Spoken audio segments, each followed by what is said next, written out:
Today, we'll talk about a part of history that America tried to forget. For over 100 years, the freak show was one of the most popular forms of entertainment in the United States. Entire families went to see them, and millions paid to stare at bodies that nature had created wrong. Behind every freak advertised on those posters, there were bizarre stories hidden away. Murder, slavery, kidnapping, people sold by their own mothers, people who froze to death inside a train. In this video, we'll see the stories of 20 real people, each with an impossible body or skill, and a past that nobody would ever want to experience. Because in many cases, the worst part wasn't their physical deformity. Welcome to another video from the History in Focus channel. Don't forget to subscribe and leave a like so you don't miss any more videos like this one. Now let's get into it. Number 1. Grady Stiles, the lobster boy, shot and killed his own daughter's fiancé on the eve of the wedding. He was born in 1937 with ectrodactyly, a condition that fuses the fingers of the hands and feet into 2 claws, and that had already been in his family for 6 generations. His father was already working in the circus when Grady was born, so he entered the tent as a child, exhibited as Lobster Boy. The claws did not let him walk properly, but they gave his arms extraordinary strength. Grady grew up inside the circus world and ended up living in Gibsonton, Florida, the town where circus performers spent the winter. He married more than once and had children, and some were born with the same claws in place of hands and feet, continuing the lineage that had already been going for generations. In the ring, he was an experienced professional who knew how to work the audience and make money from his own body. Nobody there imagined what that man was capable of away from the spotlights. Offstage, Grady was a different person. He drank heavily and beat his family. In 1978, his daughter Donna got engaged to a young man named Jack Lane. Grady did not approve. On the night before the wedding, he sat in a chair, waited for the young man to come home, and shot him. Jack died right there. Grady did not run, did not deny it, did not hide a thing. A man without functioning legs had just executed his future son-in-law at the front door, calmly, as if completing a task. At trial, Grady pleaded guilty to third-degree murder. Everyone expected prison, but then came the decision nobody foresaw. 15 years of probation without a single day behind bars. The reason was practical and macabre at the same time. No prison in Florida had the facilities to care for a man in his condition, who depended on others for nearly everything. So the confessed killer went back home, to the same family that lived in fear of him. Inside the house, things only got worse. Grady kept drinking and kept being violent. His wife, Maria Teresa, and his stepson, Harry, lived with the threats and the beatings. Years after that shooting, the two reached a conclusion. The law had set Grady free, but they were not going to wait for the next victim. If the justice system did not handle it, they would handle it themselves. They started looking for someone willing to do what Florida had refused to do with the lobster boy. In 1992, they hired a 17-year-old neighbor, Chris Wyant, also connected to the circus world, for $1,500.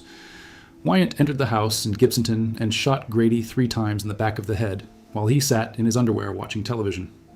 The man who killed his son-in-law and escaped prison was killed the same way he had killed, seated, unsuspecting, without a chance to react. The wife and stepson were convicted. The lobster boy case closed the circle he himself had opened. Number 2. Chang and Eng Bunker, the most famous conjoined twins in history, became slave owners in the American South. They were born in 1811 in Siam, present-day Thailand, joined at the sternum by a band of cartilage with their livers fused inside. At that time, separating them would have meant certain death, so they grew up attached, learning to swim, run, and work that way. A British entrepreneur saw a fortune there and took them far from home. In 1829, at 17 years old, they arrived in the United States as an exhibition attraction. There was a rumor that their own mother had sold them. For years, they were displayed as curiosities by managers who kept the money. But Chang and Eng were not fools. They learned the business, got rid of the managers, and began running their own show. Within a decade, they had amassed a fortune and decided to do what no circus performer of their kind had done, stop and become wealthy men. In 1839, they quit touring and settled in North Carolina. They became American citizens and adopted the surname Bunker. In 1843, they married 2 sisters, Adelaide and Sarah Yates. The town nearly caught fire with scandal. Men stormed the Yates farm and threatened to burn the plantation. The wedding happened anyway. The two built 2 separate houses and spent 3 days in each alternating. Between the 4 of them, they had 21 children over the course of their lives. In 1845, they bought a 640-acre farm and fully entered the slaveholding elite of the region. They came to enslave at least 18 people.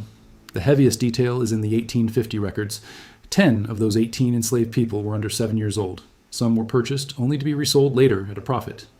The press of the time described the treatment they gave the enslaved as especially harsh. The two denied it, but the numbers remained.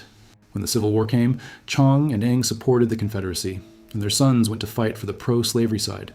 With the end of the war, they lost much of their wealth and lost the enslaved people who were freed. Northern audiences wanted nothing more to do with two former slave owners asking for money. They returned to touring out of pure necessity, now presenting themselves as two poor old men with many children to support. The farming phase was over. In their final years, Chong suffered a stroke and began drinking heavily, depending more and more on his brother for everything.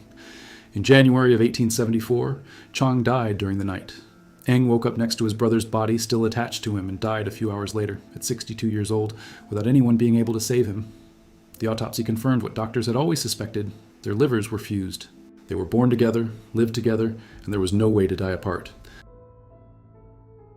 Number 3.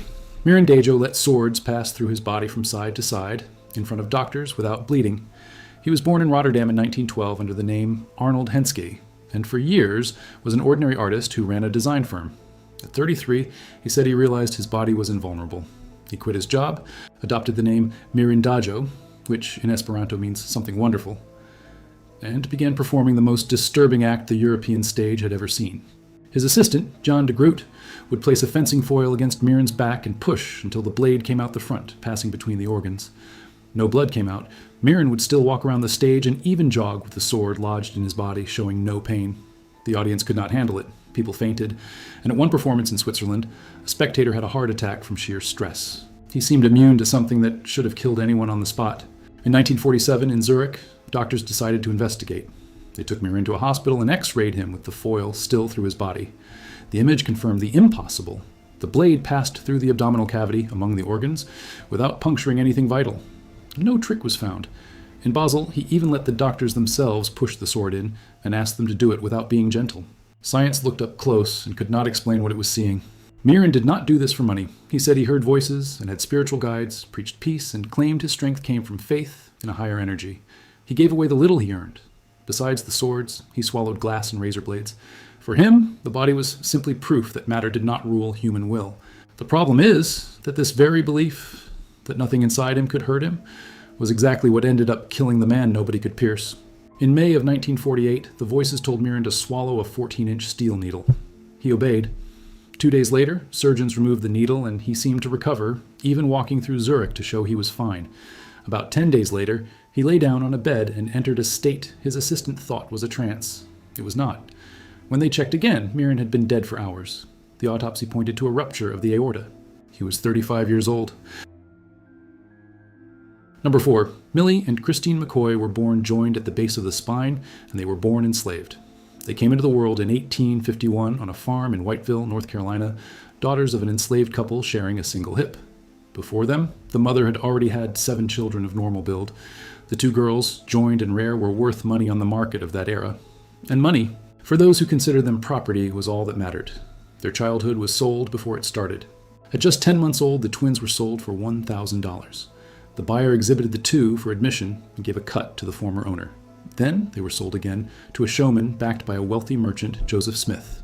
In 1853, they appeared at the first North Carolina State Fair, advertised as freaks of nature.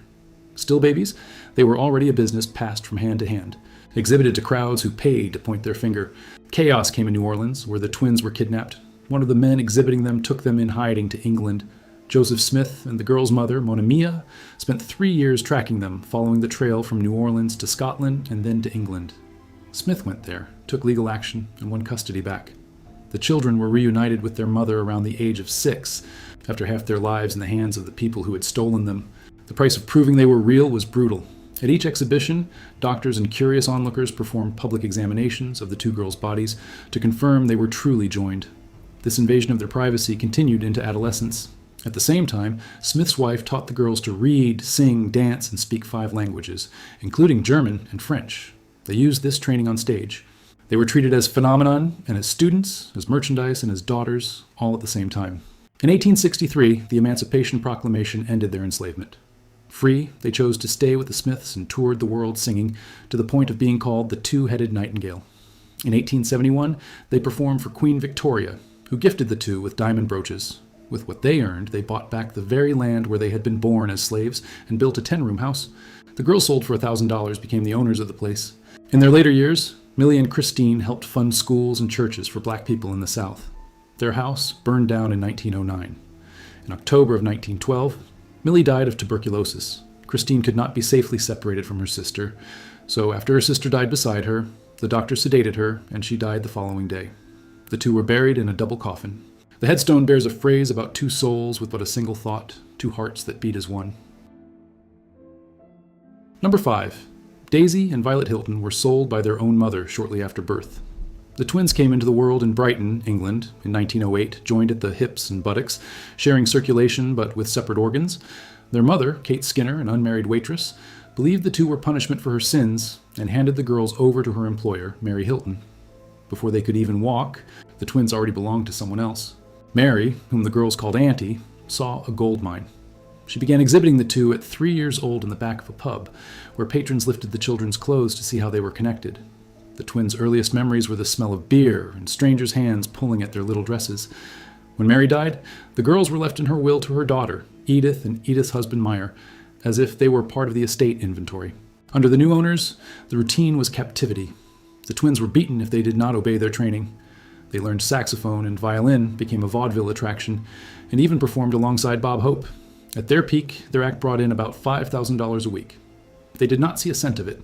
They spent the night in the same room as their owners, with no privacy at all. They were famous, applauded, and at the same time kept as prisoners who supported the household. The turning point came on the advice of a friend, the magician Harry Houdini. At 23 years old, the twins sued their managers and won their freedom and the right to their own money. They became vaudeville stars on their own, and when that cooled off, they moved to burlesque, billed as the only conjoined twin striptease act. They tried to marry, but were blocked in 21 states, which treated marriage to one of them as bigamy. They arranged sham marriages just to get by. Fame faded, and the twins' end was cruel. In 1961, a promoter abandoned the two at a drive-in theater in North Carolina, with no ride and no money. They found jobs as cashiers at a grocery store, at a counter adapted for 2 people. In 1969, they did not show up for work. Police found the twins dead at home, victims of the flu. Examinations indicated Daisy died first, and Violet days later, probably too sick to call for help beside her sister's body. Number 6. Lalou carried on his own chest a headless twin brother that grew attached to him. He was born Lalou Rampersad in the Oudh region of India, with a parasitic twin attached to his sternum. The second body had arms and legs, but never formed a real head. Lalou spent his entire life walking around with that incomplete brother sprouting from his torso, a body within a body. Taken to the West, Lalou became an attraction as the double-bodied Hindu boy and toured the United States and Europe with the Barnum and Bailey Circus. The limbs of the parasitic twin would sometimes move, which left audiences somewhere between fascination and horror. The managers played up an exotic and mysterious origin to sell the act. In reality, he was an ordinary man carrying an accident of his own birth, turned into a spectacle by people who profited from the shock of others. Despite becoming a stage product, Lalou was not the savage the poster sold. In 1899, he was one of the performers present at a gathering in London that protested the use of the word freak to describe people like him. Beyond the posters and the circus ads, almost nothing of Lalou's real life survived in the records. The image of the double body remained, and the person who existed behind it vanished, which is perhaps the most common fate in this entire story. Number 7.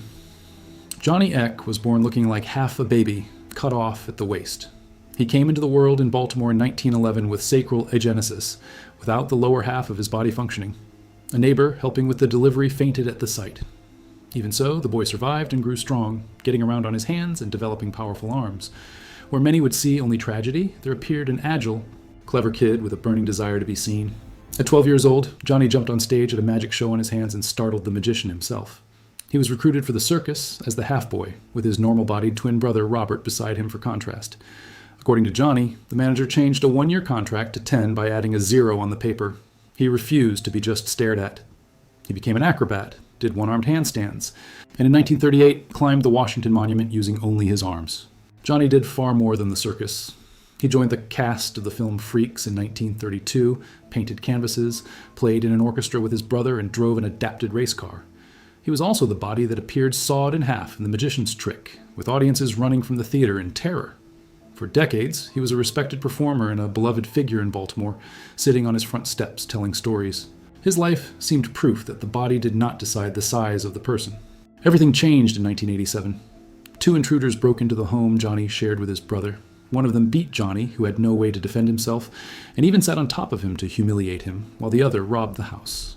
After that, the man who had spent his life facing the world locked himself away. He became a bitter recluse and said a phrase that sums it all up. If he wanted to see freaks, all he had to do was look out the window. He died in 1991 at 79 years old, far from the public that once adored him. Number 8. Martin Lorello could rotate his own head 180 degrees, facing his own back. And the most disturbing part is that he was not born that way. Born Martin Emmerling in Germany in 1885, he trained for years to achieve it, using leather and iron straps to force his neck and even dislocating vertebrae. Where other performers exhibited something they were born with, Lorello exhibited a horror he himself constructed on his own body, day after day. On stage, Lorello was the Owlman or Bobby, the boy with the revolving head. He performed at Coney Island with the Ringling Circus and at the Ripley's Museum of Curiosities. With his head turned backward, he could even drink a beer with his back to the glass. What he could not do was smoke or breathe properly in that position because his own twisted neck blocked his throat. It was an act that looked like a cartoon caricature performed by a real human body. Off stage, his life had an ugly side. In 1931, Baltimore police arrested Lorello in the middle of a performance for having abandoned his wife and 2 children. The scene became famous. When the officers approached, he had his head turned backward, looking at the audience, and winked at the 2 of them. The officers winked back before arresting him. The man who literally turned his back on the audience was facing the crowd as he was taken in for abandoning his family. The darkest point of Lorello's fame is an accusation. A circus colleague, Priscilla Bahano, said years later that he was a Nazi and did not like the American flag. But there is no other evidence of this, and his own son fought against the Axis powers in the war, so the story remains in the realm of rumor. He died of a heart attack in 1955. Without any saved x-rays, how his neck actually rotated that way was never clarified. Number 9. Lucia Zarate was an adult woman who weighed approximately 4.5 pounds. She was born in 1864 in Veracruz, Mexico, with primordial dwarfism of the MOPD type 2 variety, making her the first person in history to be identified with this condition. At 17, she weighed 4.7 pounds and stood about 20 inches tall. The record books still list her as the lightest adult person ever recorded. She fit in the palm of a man's hand, and yet she had normal intelligence and spoke 2 languages. At 12 years old, Lucia was taken to the United States and exhibited as a kind of living human doll. She earned up to $20 an hour, a fortune for the time, although it is unknown how much of that reached her family. In 1881, she performed for Queen Victoria in England. There was a cruel detail in her biology.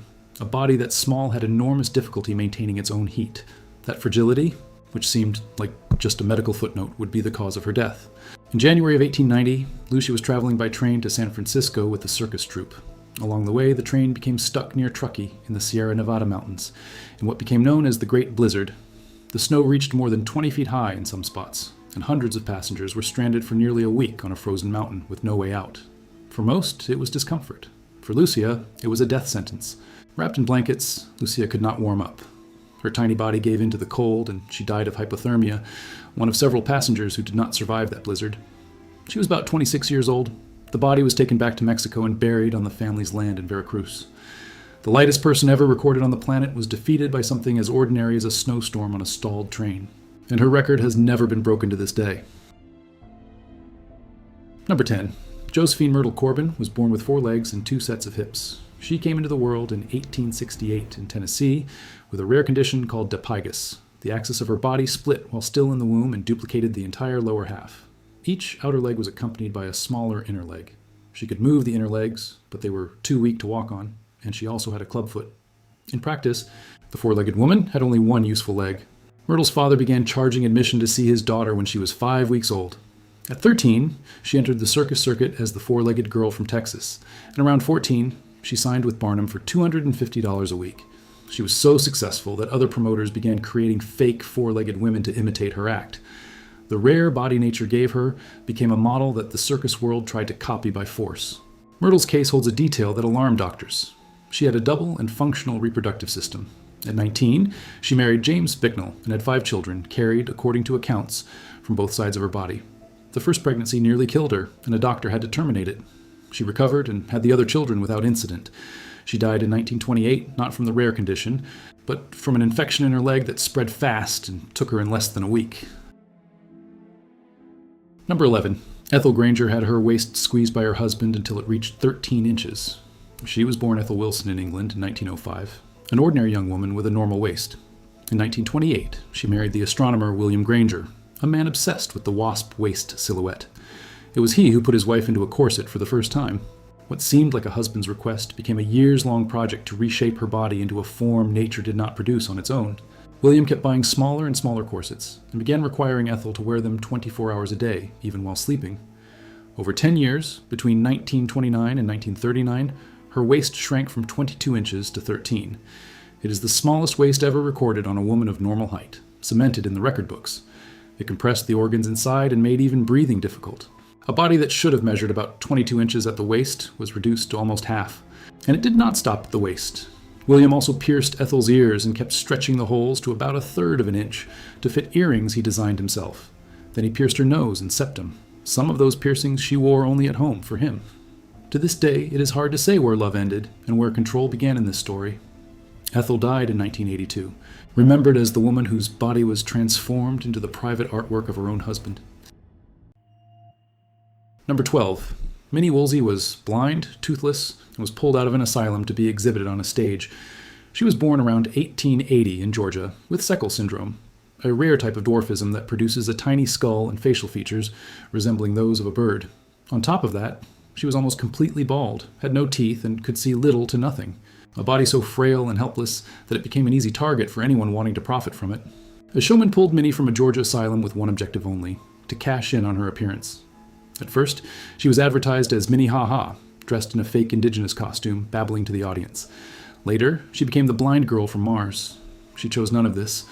She was removed from an institution, costumed, and put to dance before strangers, transformed from a forgotten patient into a circus attraction overnight, without any say in the matter.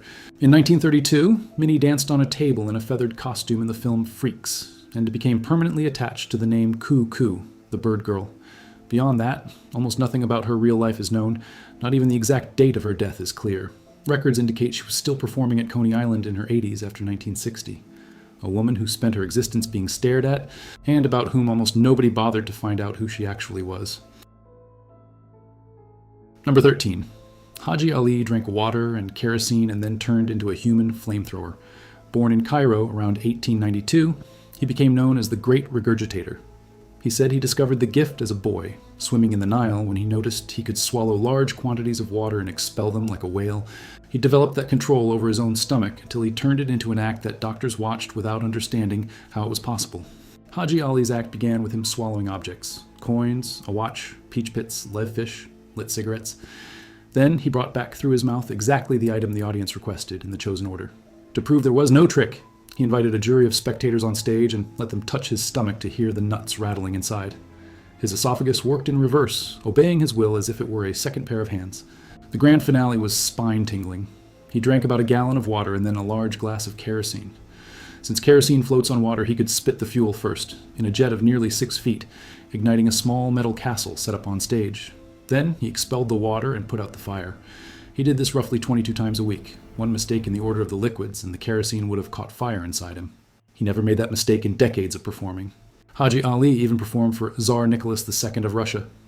While still alive, a rumor circulated that the Rockefeller Institute wanted to buy his stomach after death, offering a small fortune to study that organ. He died in Wolverhampton, England, in 1937, of cardiac failure during a respiratory illness. He took to the grave the secret of how he did it, and to this day, nobody, not even the best illusionists, has managed to replicate his act. Number 14. Crow Ferrini was sold to the world as living proof that man descends from apes. She was born in 1876 in what is now Laos with hypertrichosis, a condition that covered her face and body in thick hair. While still a child, she was taken from Southeast Asia. Her father reportedly died of cholera on the journey. A small, hairy girl, ripped from her own land, became the centerpiece of a debate that was shaking science and religion across the Western world.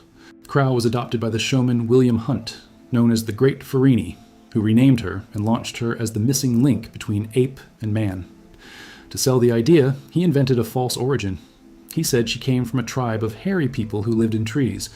Some naturalists and scientists swallowed the story, and articles were written presenting Crow as evidence for Darwin. A human and medical condition was transformed into a spectacle of evolutionary theory. In real life, Crow had nothing savage about her. She read, spoke English and German, and had impeccable manners. On the posters, she was drawn as a jungle creature, but on the London stage, she appeared dressed as a well-bred Victorian girl. Outside the circus, she hated being stared at and covered her face with a veil on the street. She died in 1926 and made one final request that says everything about her life: that her body be cremated so nobody could exhibit it after she was dead. Number 15. Barnum sold a boy as a wild dog child captured inside a cave. The boy was Fedor Jevtichu, born in Russia in 1868, also with hypertrichosis. His father, Adrian, equally covered in hair, was a forest hermit and a violent drunk, exhibited as the wild man of the Kostroma forest. Before becoming a famous attraction in the United States, Fedor was already a product being sold alongside a fabricated story about his own origins. A Barnum agent found the 16-year-old in 1884 and brought him to the United States as Jojo, the dog-faced boy. Barnum cooked up a story. He said hunters had tracked the boy and his wild father to a cave, and that the father, like a beast, charged and was shot. On stage, Fedor barked and growled on command, dressed in a Russian cavalry uniform. The audience lined up to pull the hair on his face as if provoking an animal. The hypertrichosis left Fedor with only 2 teeth, so a bite from him would not even be serious. Behind the rabid dog act was a cultured man who spoke Russian, German, and English. Over time, he grew sad and homesick, and even wrote through the Russian consulate trying to find his mother. Barnum would not let his star leave. Fedor died of pneumonia in Greece in 1904, at 36 years old, sold his entire life as an animal he never was. Number 16. Pip and Flip were sold to a circus as exotic twins from the Yucatan. In reality, they were Elvira Snow, born in 1901, and Jenny Lee Snow, about 12 years younger, 2 sisters from Hartwell, Georgia. Both were born with microcephaly, which produces a small skull and leaves the mind at the level of a very young child. They were not twins and never set foot in the Yucatan. The fake origin was just wrapping to better sell their real condition. The girls' parents rented the 2 out to circuses to support a large family. The Coney Island promoter, Sam Wagner, created the Pip and Flip act starting in 1929, advertising the sisters as the twins from Yucatan or the pinheads from Peru. They earned $75 a week, a small fortune in the middle of the Great Depression. 2 women with the minds of children became a profitable attraction, supporting an entire household with their own bodies. Since the 2 behaved like small children, their handlers kept them under watch so they would not wander off and get lost. They appeared in the film Freaks in 1932, dancing in the forest scene alongside the other performers. Jenny Lee died young, around 22 years old in 1934, and was buried in an unmarked grave. Elvira lived a long life and died only in 1976, surviving her sister by more than 40 years, far from the spotlight. Number 17. Grace McDaniels won a contest for the ugliest woman in the world, and that was what launched her career. She was born in 1888 in Iowa with a severe facial condition, probably Sturge-Weber syndrome, which enormously swelled one side of her face. The deformity was so extreme that some people fainted upon seeing her. What society treated as monstrosity ended up becoming, by irony, the only path to a living that was left for her. Grace hated being billed as the ugliest woman, and would cover her ears during her own show to avoid hearing it. She managed to convince the promoters to call her the mule-faced woman, which she found less humiliating. She toured the circus for more than 20 years, and was remembered by her colleagues as a kind and good-hearted person. On the outside, she was sold as horror, but those who lived alongside her described precisely the opposite of what the poster promised. Grace's drama was inside her home. She had a son, Elmer, whom she loved and who became her manager. But Elmer grew up and became an alcoholic and morphine addict. He beat his mother and stole from her and from the circus to pay gambling debts. The woman who endured an entire lifetime of audiences pointing at her face was beaten in silence by her own son inside the house, far from any stage, where nobody paid admission to see that scene. Elmer's bad reputation drove away contracts, and mother and son ended up fired from one show after another. Over the years, the fold of skin on Grace's face grew to hang more than 4 inches below her chin. She died of natural causes in Florida in 1958. In the end, the body the posters treated as the most frightening in the world belonged to a woman described by everyone who knew her as sweet, and betrayed by the very person she loved most. Number 18. Ella Harper had her knees bent backward and walked on all fours like a camel. She was born around 1870 with a congenital condition called genu recurvatum, which made her legs bend in the opposite direction from normal. Since it was more comfortable to get around supported on her hands and feet with her legs turned, she earned the nickname the Camel Girl. Her body defied anatomy in a way that left doctors without any simple explanation to offer. In 1886, Ella was the star of W. Choate Harris's nickel-plate Circus, and one of the highest-paid circus performers of her era, earning up to about $200 a week. While many others remained trapped under the tent for life, she already treated it as a passing phase, not a destiny. The success was enormous, but Ella seemed to see too far ahead to accept spending the rest of her life being merely pointed at as a curiosity in a ring. Ella's promotional pamphlet carried a line unusual for someone so famous. She said she intended to leave the circus and go study, and that is more or less what happened. After the mid-1880s, she vanishes almost entirely from the records, a rare disappearance for a top attraction. While so many colleagues died being exhibited to the very end, Ella seems to have done the hardest thing in that world, turned her back on the spotlights and simply disappeared from sight. Number 19. Joseph Merrick was slowly buried by his own body, which would not stop growing over him. He was born in Leicester, England in 1862. Over time, masses, tumors, and abnormal bone growth covered his body and deformed his skull, in a condition now commonly attributed to Proteus syndrome. Working became nearly impossible, and the appearance that frightened everyone kept pushing Joseph toward the edge of poverty and abandonment. Unable to find work, Joseph turned to the circus, advertised as the Elephant Man. But even there he found no peace. A manager kept almost all his money and abandoned him abroad. He managed to return to London exhausted and with nothing. The life of the Elephant Man was a cycle of people profiting from his body and then discarding him, as if the person inside that deformed body did not matter to anyone. Until a doctor decided to look at him differently. The surgeon Frederick Trevis took Joseph into the London hospital, where he lived his final years. There he became something of a celebrity and received distinguished visitors, among them Alexandra, Princess of Wales.